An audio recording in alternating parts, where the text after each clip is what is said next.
આજ રોજ મેં ગીર સોમનાથ જિલ્લાના એસપી શ્રીને પત્ર લખેલો છે, જે નવા એસપી આવેલા છે કે મારી નેવું સોમનાથ વિધાનસભામાં વેરાવળ પાટણ ભીડિયામાં જાહેરમાં બેફામ વિદેશી દારૂ મળી રહ્યો છે.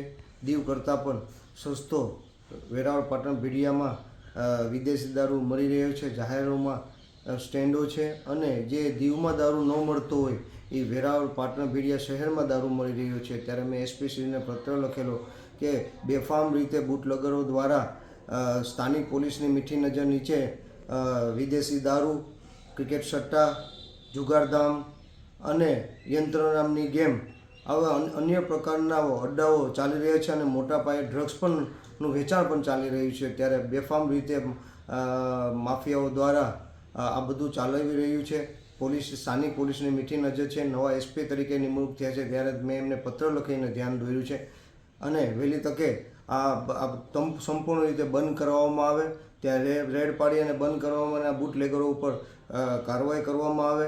અને જો કાર્યવાહી નહીં કરવામાં આવે તો મારા તરફથી ઉચ્ચ કક્ષા પર રજૂઆત કરવામાં આવશે. જરૂર પડે તો એક ધારાસભ્ય તરીકે લોકોને સાથે રહીને જનતા રેડ પણ કરવામાં આવશે.